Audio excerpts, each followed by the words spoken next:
மாசு கொலை மாசுங்க. தலைவர் டான்ஸ் ஆடுறாரு. அங்க வச்சு அனிருத் அவர்கள் தலைவரை சேர்த்து வச்சு ஆடுங்க தலைவான்னு சொல்லி ஆட வைக்கிறாரு. அப்பா அந்த அரங்கமே அதிர்ந்து போய் ஒரு மாதிரி கரகோஷம் பின்னி எடுத்துட்டாங்க. தலைவர் மேடைக்கவே பேசணும். அதுக்கு முன்னாடி நம்மளுடைய சுபாஷ்கரன் அவர்கள்லாம் பேசுகிற இந்த டைமில் நம்ம ஒரு சின்ன ஒரு டான்ஸ் பெர்ஃபார்மன்ஸ் அனிருத்துடைய ஸ்பீச்சுக்கு அப்புறமாட்டு ஸோ போட்டு மனசில் பாட்டு அனிருத் அவர்கள் கீழே பாட தான் வராரு, பாட போறாரு அப்படின்னு சொல்லிட்டு எல்லாருமே எதிர்பார்த்தோம். சூப்பர் இன்னொரு பக்கம் பாடிக்கிட்டு அனிருத் இன்னொரு பக்கம் பாடிக்கிட்டே டான்ஸ் ஆடிக்கிட்டே இருக்காங்க. கீழே இறங்குறாங்க. ஜெயிலர் மாதிரி அந்த ஸ்டேஜ் உள்ளக்கு ஒரு பெர்ஃபார்ம் பண்ண போறாரியா அப்படின்னு சொல்லிட்டு பார்த்தா தலைவர் கையை பிடிச்சி கூப்பிட்டு வாங்க தலைவா ஆடுங்க தலைவான்னு கம்பல் பண்ணி தலைவரை ஸ்டெப்பு போறாரு. அந்த ஹூக் ஸ்டெப்பு, இந்த கூலி ஷூட்டிங் ஸ்பாட்ல போட்டிருப்பார்ல அதே ஹூக் ஸ்டெப்பு போட்டு வெறித்தனமா இருக்கு. பார்த்த எல்லாரும் அரண்டு போய் அரங்கமே அப்படியே அலற ஆரம்பிச்சிட்டு தலைவா தலைவான்னு சொல்லி கத்தல். ஏங்க சாதாரண விஷயம் இல்லைங்க.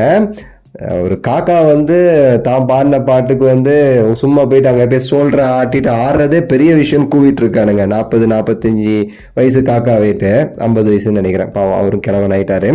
ரஜினிகாந்த் அவர்கள் கிட்டத்தட்ட 73-74 வயசு, 74 வயசு கிட்ட. அவர் இப்படி அந்த ஸ்டேஜில் ஆடுறாரு. நீங்கள் மற்ற நேரம்னா டியூப்பு ப்ரோ படத்தில் டூப்பு போட்டாங்க அப்படின்னு சொல்லி கத்துவானுங்க. ஆடுறாரு பாருங்க, என்ன எனர்ஜெட்டிக்காக ஆடுறாரு பாருங்க. அவங்க 2 பேர் கூட சேர்ந்து அரங்கமே அதிர்ந்துடுச்சு அப்படியேட்டு. அங்கே நிற்கிறாரு சூப்பர் ஸ்டார்னு சொல்லலாம்.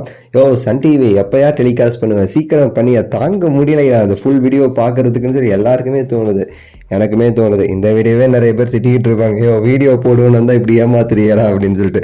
நான் என்னங்க பண்ணுறது, நான் கண்டென்ட் டெலிவரி பண்ணணுங்கிறது என்னோட ஏம். வீடியோ போட்டால் நாளைக்கு சேனல்லே இருக்காது, தூக்கிடுவான். ஃபோட்டோ போட்டுட்டு இருக்கிறதுக்கு என்ன பண்ண போகிறான்னு தெரில அவன் சரியான கிறுக்கு பையன். ஸோ அதனால் நானே பயந்து ஒன்றும் பண்ணிக்கிட்டு இருக்கேன். அதான் என்னுடைய இது, மன்னிச்சுக்கங்க, வேறு வழி இல்லை எனக்கு.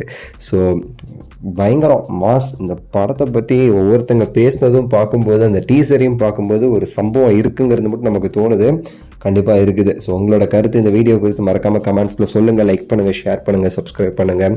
அடுத்த வீடியோவில் சந்திக்கின்றேன். நன்றி, வணக்கம், மகிழ்ச்சி.